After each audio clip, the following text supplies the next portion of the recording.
కార్మిక శాఖ మంత్రి వాసంశెట్టి సుభాష్ పై అనుచిత వ్యాఖ్యలు చేయడం బాధాకరమని రామచంద్రాపురం తాలూకా శెట్టిబలిజ సంఘం అధ్యక్షుడు దొంగల శ్రీధర్ అన్నారు. శ్రీధర్ అధ్యక్షతన మొదటిసారిగా స్థానిక శెట్టిబలిజ కళ్యాణ మండపంలో నియోజకవర్గ సమావేశం నిర్వహించారు.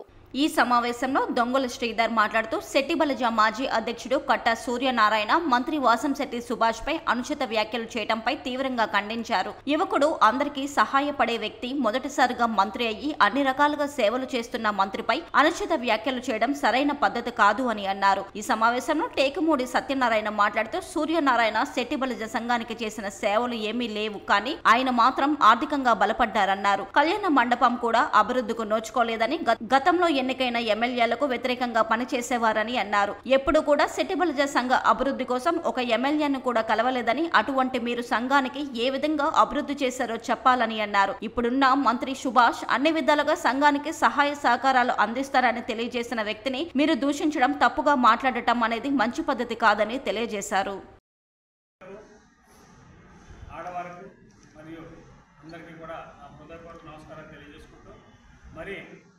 కట్టా సూర్యనారాయణ గారు ఒక 2 రోజుల క్రితం ప్రెస్ నోట్ ఇవ్వడం జరిగింది. దాని సారాంశం ఏంటంటే, సుభాష్ గారు ఇక్కడ ఏదో మాట అనేశారని, ఆయన్ని శెట్టిబలిజ సంఘం క్షమాపణ చెప్పాలని ఆయన, అలాగే రకరకాల ఇదిగా ఆయన మాట్లాడటం జరిగింది. అసలు సుభాష్ గారిని విమర్శించే స్థాయి మన కట్టా సూర్యనారాయణ గారికి ఉందా? కట్టా సూర్యనారాయణ గారు ఆయన కుటుంబం, ఆయన సొంత మనుషులు తప్పించి కనీసం ఆయన కుటుంబంలో సమస్యలు కూడా ఆయన తీర్చుకోలేనటువంటి పరిస్థితిలో ఉన్నటువంటి కట్టా సూర్యనారాయణ గారు ఎక్కడ? సాక్షాత్తు రాష్ట్రానికి ముఖ్యమంత్రి గారి ఆశీస్సులతో సుభాష్ గారు ఎంతో స్థాయికి అతి చిన్న వయసులోనే చేరుకున్నటువంటి స్వయంకృతం ఆయన ఎప్పుడు కూడా ఒక స్వయం కృషితో పైకి రావడం జరిగింది. ఆయన వెనకాల ఏ రాజకీయంగా అండదండలు లేవు, ఏ రాజకీయ వాళ్ళ కుటుంబ సభ్యుల నుంచి వారసత్వంగా రాలేదు. కేవలం ఆయన కులానికి చేసినటువంటి సేవ ద్వారా ఆయన సుభాష్ గారు ఈరోజు రాష్ట్ర స్థాయిలో పదవిని అలంకరించడం జరిగింది. సో కొన్ని కారణాల వల్ల పరిపూర్ణమైనటువంటి సంఘాన్ని నిర్మించుకోలేకపోవడం, మన ఎలక్షన్ ముందే 3 మండలాలకి 3 అధ్యక్షుల్ని, పట్టణానికి అధ్యక్షులు నిలుపుకొని 25 సుభాష్ గారు గెలిచిన తర్వాత సంఘ యువతతో కలిసి దొంగల శ్రీధర్ గారిని కొత్త కమిటీ వేసుకోవడం జరిగింది.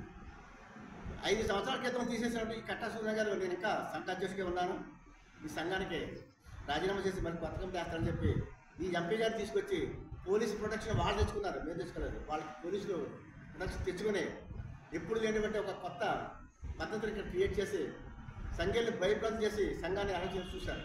అది కుదరడం లేదు. వాళ్ళు పెట్టిన మీటింగ్లోనే సంఘీయులంతా కూడా ప్రతి గ్రామం నుంచి 77 గ్రామ పంచాయతీ నుంచి 77 మంది వచ్చారు.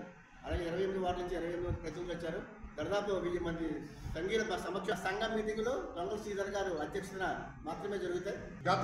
గతంలో నారాయణ ఏడుకొండల గారు, పదివేల నాగరాజు గారు, ఇంకా కొంతమంది సంఘ సోదరులందరూ కలిసి ఈ యొక్క సంఘాన్ని పటిష్టపరచాలి, ప్రతి సంఘంలోని ప్రతి గ్రామంలోని శెట్టిబలిజపేట నుంచి ఒక గ్రామ పెద్దల ద్వారా ఒక వ్యక్తిని సేకరించి వాళ్ళందరి చేత సభ్యులను ఎన్నుకుని ప్రెసిడెంట్ని ఎన్నుకోవాలనే ఉద్దేశంతో గ్యాదర్ చేసినటువంటి వ్యక్తుల ద్వారా 4 మండల ప్రెసిడెంట్లని శెట్టిబలిజ సంఘానికి సంబంధించి, అదేవిధంగా సంఘ అధ్యక్షుడిగా కూడా పోయిన 9వ తారీఖుని నారాయణ ఏడుకొండ గారు ఇదే కట్టా సూర్యనారాయణ గారు ఆధ్వర్యంలో మరి మండల ప్రెసిడెంట్ గాను, తర్వాత మరలా 9వ తారీఖునేమో మన సంఘ అధ్యక్షుడిగాను మన శ్రీధర్ గారిని మరి అంతా కూడా ఒక పద్ధతి ప్రకారం వ్యూహం లేకుండా చేయడం జరిగింది, ఎన్నుకోవడం జరిగింది.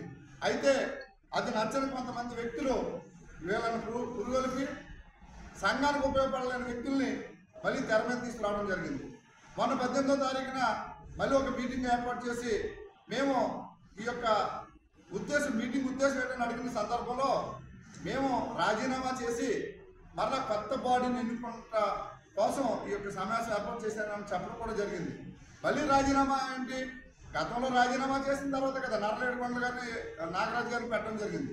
మరలా 5 సంవత్సరాల తర్వాత 6 సంవత్సరాల తర్వాత మళ్ళీ రాజీనామా అంటాను.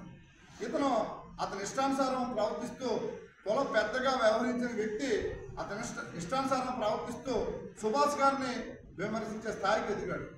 ఈ యొక్క మాజీ మండలాధ్యక్షుడు గారు సూర్యనారాయణ గారు మరి వ్యతిరేకంగా ఉండడం వల్లే ఈ యొక్క భవనం కానీ దీని యొక్క దుస్థితి ఈ విధంగా ఉండడానికి గల కారణం.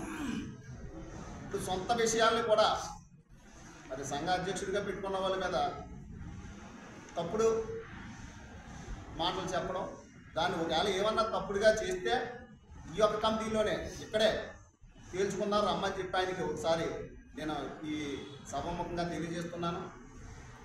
ఆయన అయితే ప్రస్తుతానికి మండల అధ్యక్షుడిగా మాత్రం కాదు, అతను మాజీ మండల అధ్యక్షుడు. ఈ యొక్క కొత్త కమిటీగా శ్రీధర్ గారిని మరి మన తాలూకా సిటీ బయలుదేర సంఘ అధ్యక్షుడిగా శ్రీధర్ గారిని ఎన్నుకోవడం జరిగింది. అతని అధ్యక్షతలో ఈ యొక్క సంఘ అభివృద్ధికి మేమందరం కూడా కృషి చేస్తాం. ఈ యొక్క కళ్యాణ భవనమే కాదు, మన సిటీబల్ సంఘ భవనమే కాదు, ప్రతి గ్రామంలో కూడా ఒక విద్యార్థి కమిటీ, అలాగే ఉపాధ్యాయులు, తర్వాత ఆరోగ్యం, న్యాయ సలహా కమిటీ, అలా కమిటీలు వేసి ఎవరిని విమర్శించకుండా పార్టీలకు అతీతంగా సంఘాన్ని అభివృద్ధి పరుస్తామని మరి మీకు అందరూ కూడా సభాముఖంగా తెలియజేస్తూ